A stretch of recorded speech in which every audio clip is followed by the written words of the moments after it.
19h à Cotonou, mesdames et messieurs, bonsoir. Merci de prendre le rendez-vous de la grande édition du journal télévisé sur Eusa TV. Dans un instant, les principaux titres des informations à développer. Un incendie s'est produit dans le grand marché du Bénin, le marché international de Dantokpa.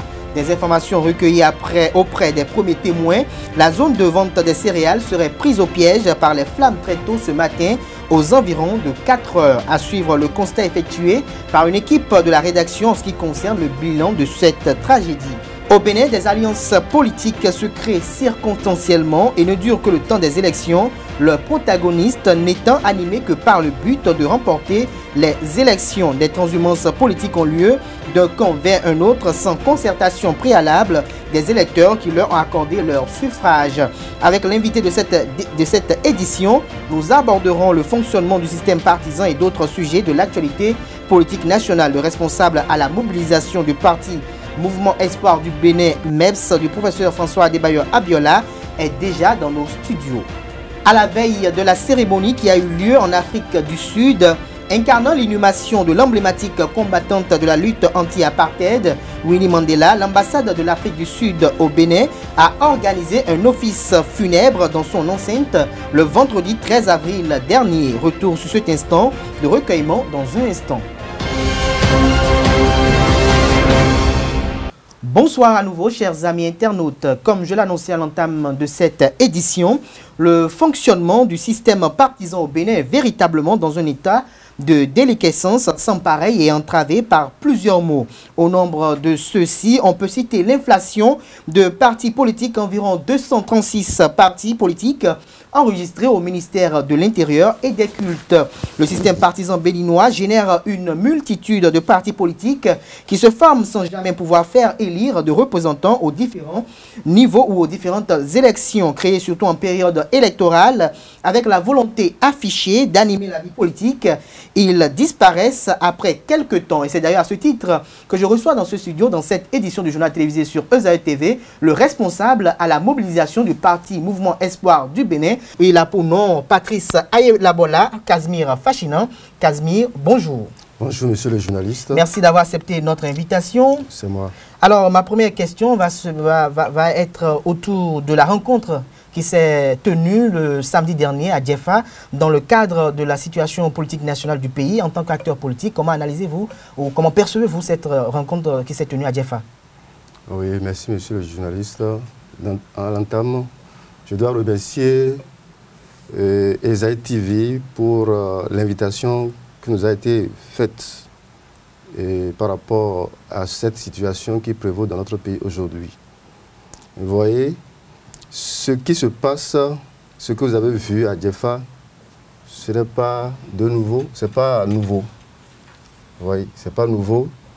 Et si vous interrogez l'histoire, vous allez constater que ça a été comme ça depuis même avant les indépendances. Vous voyez, des coalitions qui se forment au gré des intérêts du moment. Vous voyez, des groupes se forment contre un autre ou bien contre une personne tout simplement parce qu'on n'est plus d'accord avec lui. Donc la question du système partisan se pose encore à ce niveau? Évidemment, c'est ça. Vous avez planté le décor, vous avez énuméré le nombre de partis que nous avons aujourd'hui. Plus de 236. Vous voyez.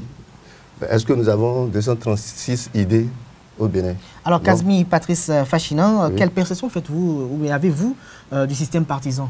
Oui, bon, le système partisan, bon, ce qu'on peut dire pour définir un peu le système partisan, on va dire que c'est l'ensemble des règles qui régissent l'animation de la vie politique à travers les partis politiques, y compris les modalités qu'on appelle de création, d'enregistrement et de fonctionnement de ces différents partis-là. Et il y a aussi les modalités de financement de ces partis et les modalités de participation aux différentes élections. Donc, comme ça, c'est comme ça qu'on peut percevoir un peu le concept. Le concept de la chose. Alors, comment appréciez-vous alors le fonctionnement du système partisan béninois? Oui, bon, comme je le disais, le fonctionnement va mal. Ça, c'est clair. Et tout le monde, je crois que tout le monde est d'accord avec ça. Vous aussi, je crois que vous êtes d'accord avec moi. Et c'est pour ça, dans votre introduction, vous avez souligné un certain nombre de problèmes. Alors, si on est d'accord que ça ne va pas mal, alors, à votre avis ou à votre niveau, qu'est-ce que vous proposez pour une amélioration du système partisan au Bénin afin de le rendre plus crédible d'ailleurs?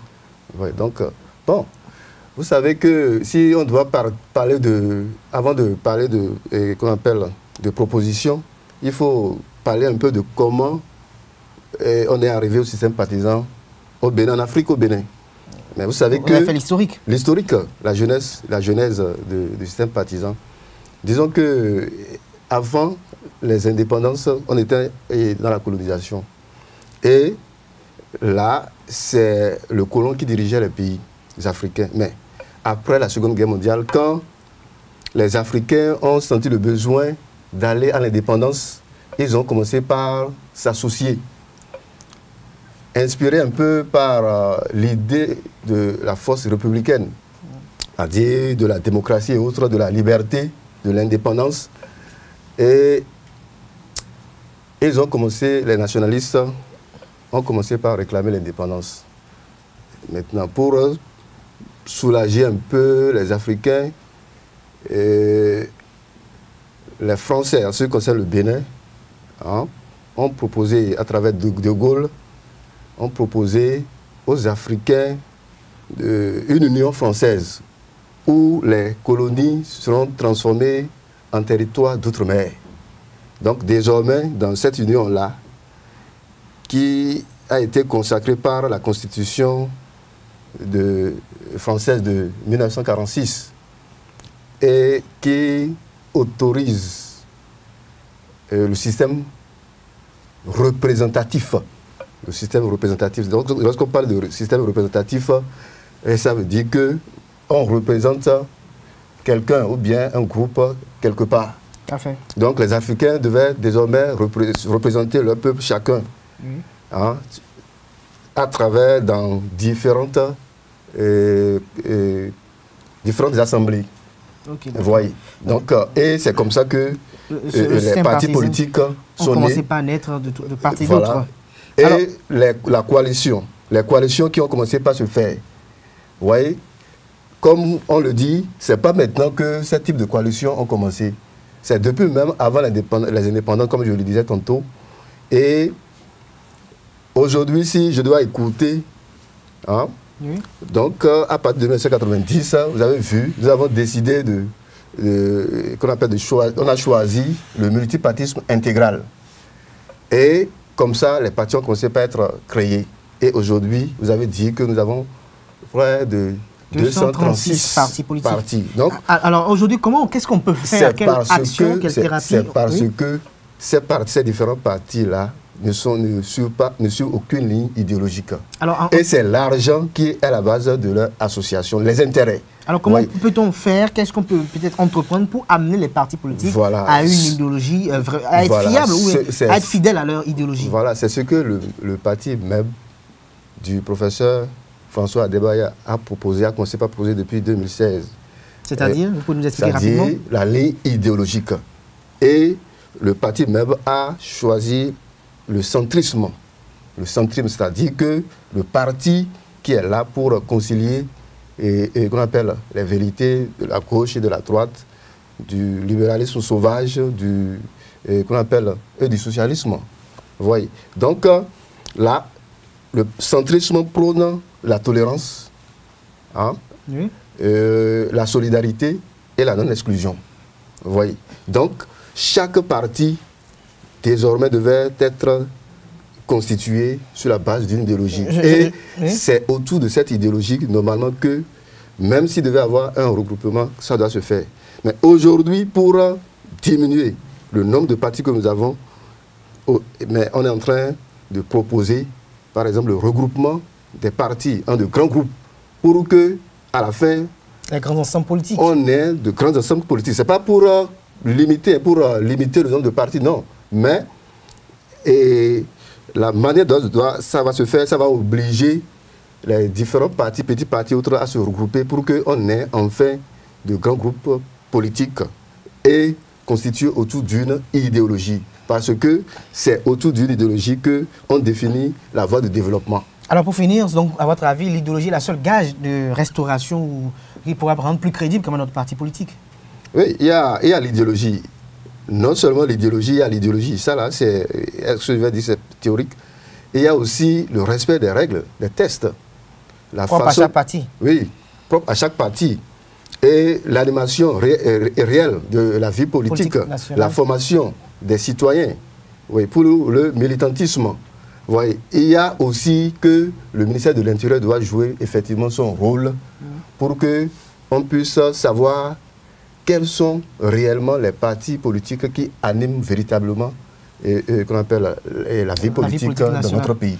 Merci à vous, Casimir Patrice Aïlabola Fachinon. Je rappelle que vous êtes le responsable à la mobilisation du parti Mouvement Espoir du Bénin, du professeur François Debayou Abiola. Avec vous, il était question du système partisan au Bénin. Merci pour la disponibilité.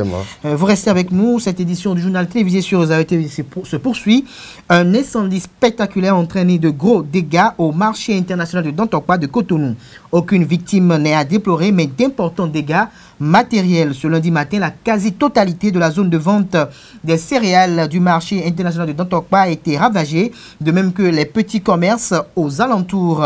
Malgré les efforts des commerçantes qui ont tenté avec leurs faibles moyens d'acheminer de l'eau dans des bassines ou des seaux de fortune pour stopper la progression du feu, le mal a été fait. Et ce, malgré la promptitude et le dynamisme des sapeurs-pompiers qui ont fini par maîtriser les flammes. Sur instruction du chef de l'État, Patrice Talon, les ministres de la décentralisation, du cadre de vie, le préfet du département du littoral, le maire de la ville de Cotonou et le directeur général de la Société de gestion des marchés autonomes du Bénin, Sogema, sont descendus dans le marché de Dantokpa afin de constater les importants dégâts occasionnés par l'incendie. Reportage. Le marché de Dantokpa, une fois encore, a pris feu très tôt ce lundi à 4 h du matin. Malgré la descente effective des sapeurs-pompiers, les dégâts matériels enregistrés sont énormes. Des céréales, des bidons d'huile, des boîtes de conserve et autres marchandises sont toutes parties en fumée. J'étais là vers 4h30 comme ça et le feu a commencé par le courant SB. Le feu a commencé, maintenant les choses sont rentrées, mais les baraques sont commencées de brûler en désordre, comme ça nous avons commencé de crier, appeler le sapeur-pompier. Moi je suis dans la maison là-bas, ma maison c'est là-bas. Comme nous entendons la voix comme ça, j'ai couru arriver ici.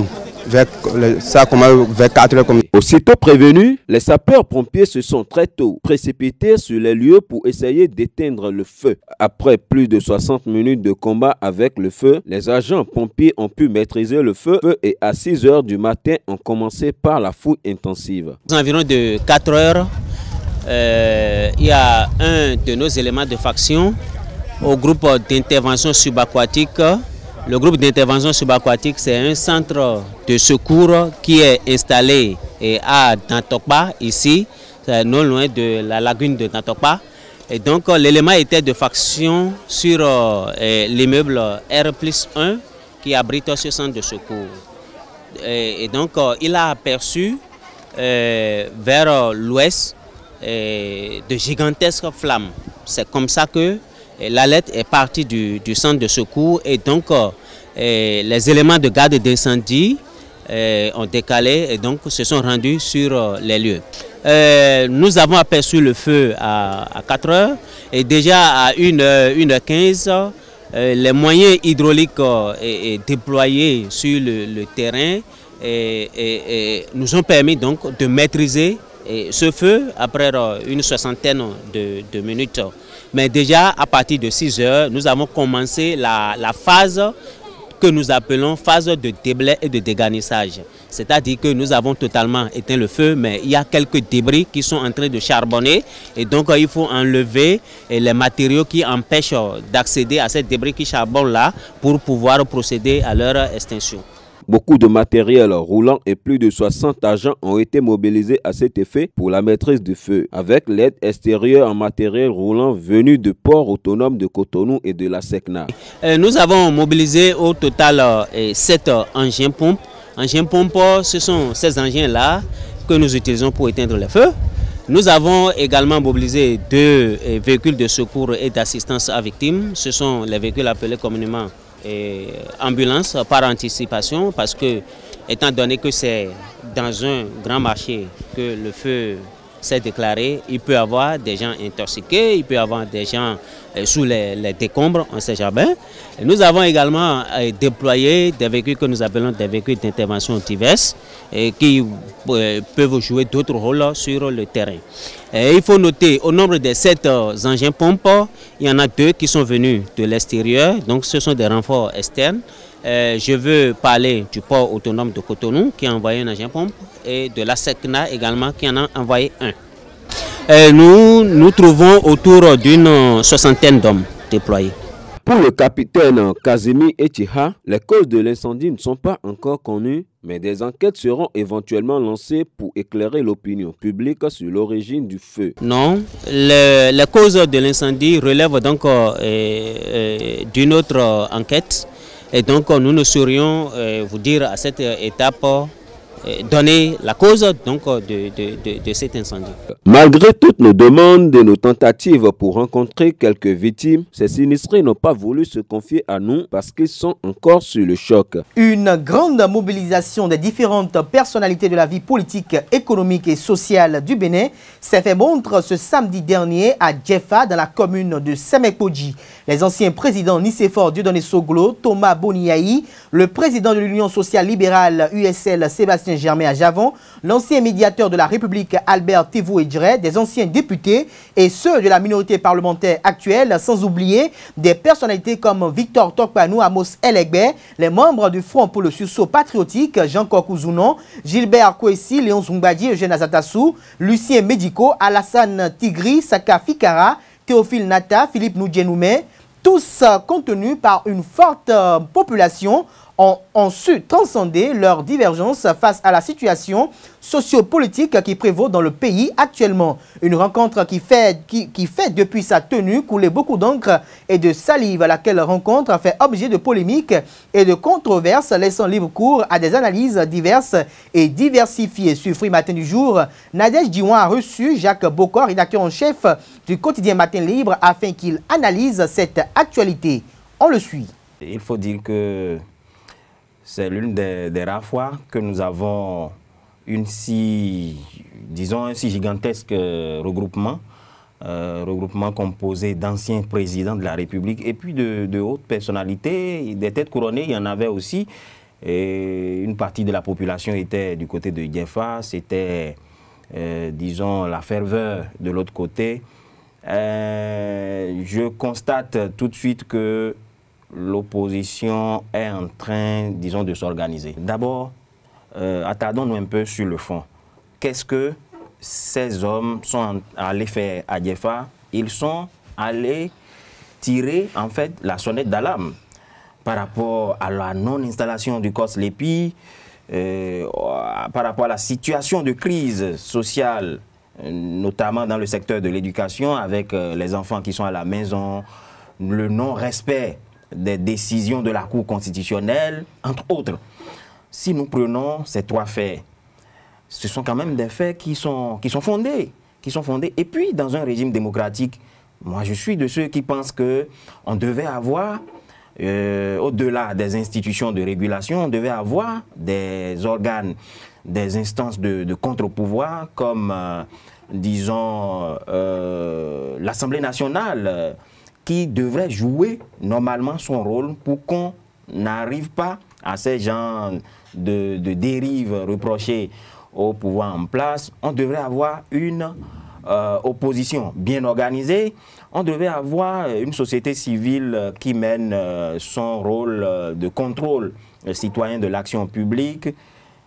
Mais, quoi qu'on dise, il y a quand même une certaine société civile qui essaye de jouer le rôle.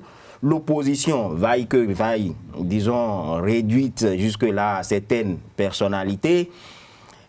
Le samedi dernier, on a pu avoir un autre contingent qui s'est ajouté, des figures, disons, de proue, même des figures de la coalition de la rupture qui avait soutenu Patrice Talon. Ça veut dire que, quelque part, il y a un signal fort. Sur le fond, il ne faut pas qu'on s'écarte de l'essentiel.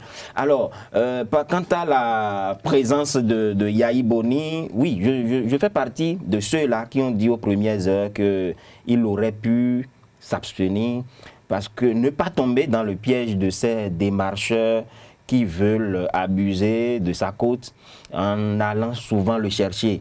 Je me suis dit, et si c'était Mathieu Kérékou?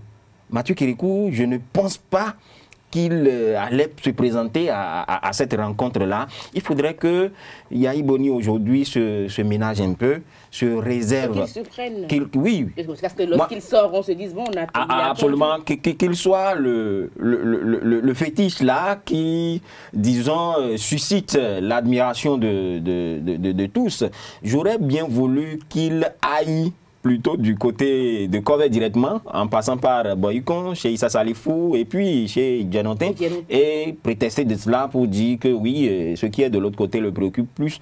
Et envoyer, il y avait Amos Selegbe, il y avait l'ancien ministre de la Défense, Yarou, qui sont des FCBE, qui pouvaient le représenter valablement. 2 semaines après le décès de l'emblématique combattante de la lutte anti-apartheid Winnie Mandela, elle a eu droit à des obsèques nationaux devant 35 000 personnes présentes au stade d'Orlando. Les responsables de l'ANC, des chefs d'État étrangers et de la famille de l'illustre disparu ont prononcé des discours en cette occasion le samedi 14 avril 2018. À la veille de la cérémonie qui a eu lieu en Afrique du Sud, l'ambassade de l'Afrique du Sud au Bénin a organisé un office funèbre dans son enceinte le vendredi 13 avril. Retour sur cet instant de recueillement.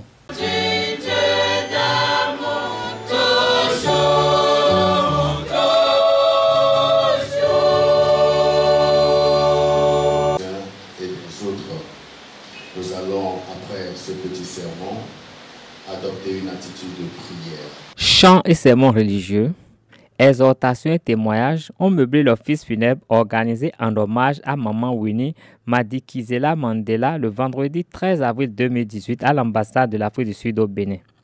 L'ambassadrice Nulotando Mayembe Sibia a laissé couler des larmes au terme de son oraison funèbre.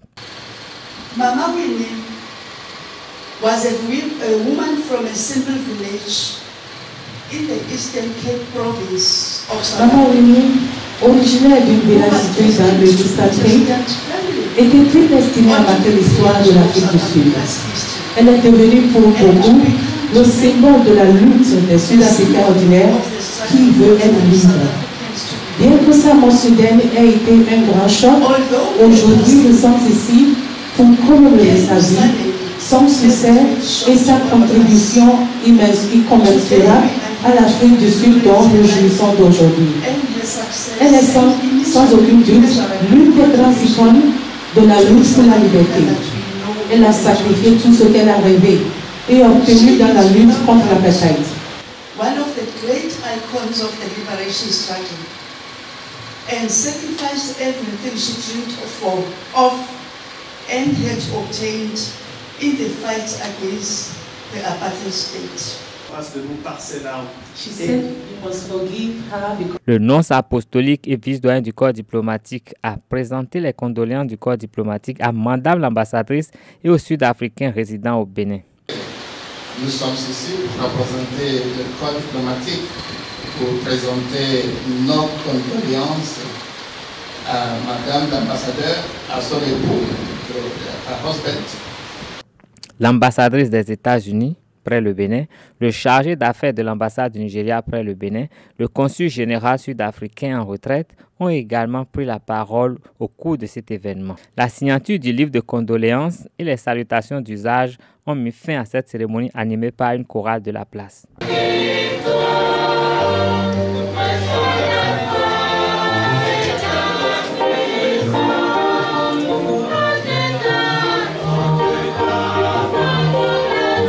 Les grossesses en milieu scolaire constituent un véritable facteur qui entrave la scolarisation des filles dans les écoles du Bénin. Face à l'ampleur du phénomène, les autorités publiques et les organisations non gouvernementales ont engagé une lutte sans merci contre ce fléau. À cet effet, l'organisation non gouvernementale Femmes Impact du plateau PIP a organisé une campagne de sensibilisation des élèves des 5 communes du département du plateau du 8 mars au 5 avril dernier. Retour sur les impressions de quelques participants à la clôture de cette campagne au collège d'enseignement général de Tacon dans la commune de Sakété. Quand on m'avait envoyé l'invitation sur la sensibilisation, je suis très content. Très content parce que ce qui se passe ailleurs, comme au CG Tacon, et que les gens ont eu l'initiative de faire la sensibilisation sur ça, je suis très content. Et chaque fois, je fais un tour au CG pour demander que le directeur si ça se tient. Tout d'abord, il faut louer l'initiative. Et il faut louer aussi la bravoure de l'initiatrice de cette séance-là. Ensuite, quelles sont mes impressions à la fin? Bon, je crois quand même que les enfants ont retenu quelque chose parce que l'opportunité leur a été donnée de nous faire un rapide résumé des leçons qu'ils ont tirées. Et à travers les différentes réponses, on peut dire que quand même les enfants ont retenu que tomber en grossesse pendant qu'on est encore en kaki, que c'est une mauvaise chose et que c'est une perte pour la communauté. Le sujet qui a été débattu, abordé au cours de cette sensibilisation est d'actualité. Et dans mon collège, comme un peu partout dans les autres collèges du Bénin, on rencontre des cas, de fréquents cas de grossesse dans les classes de 5e, 4e, 3e. Alors, il était temps que l'on puisse sensibiliser les enfants afin qu'ils puissent prendre conscience et savoir que tomber enceinte sur les bancs n'est pas une bonne chose. À force de les sensibiliser, de parler du même sujet chaque fois, je crois qu'ils seront quand même réceptifs à notre message afin que ce fléau aujourd'hui qui gangrène le système éducatif puisse disparaître.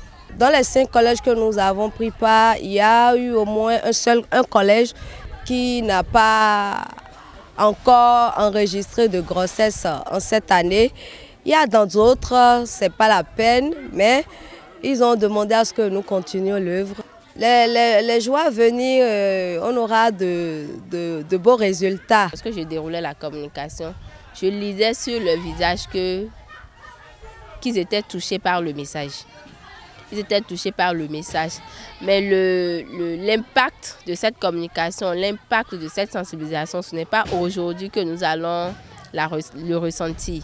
C'est lorsque, d'ici quelques mois, une évaluation sera faite et qu'on constatera effectivement qu'il n'y a pas de cas de grossesse, qu'on saura que le message était effectivement passé.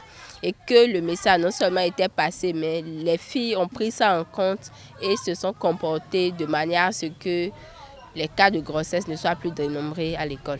Mesdames et messieurs, c'est la fin de cette édition du journal télévisé sur ESAE TV que nous avons beaucoup de plaisir à vous présenter. Merci pour l'attention et passez une agréable semaine de travail en compagnie de nos programmes sur les www.esaetv.com. Bonsoir.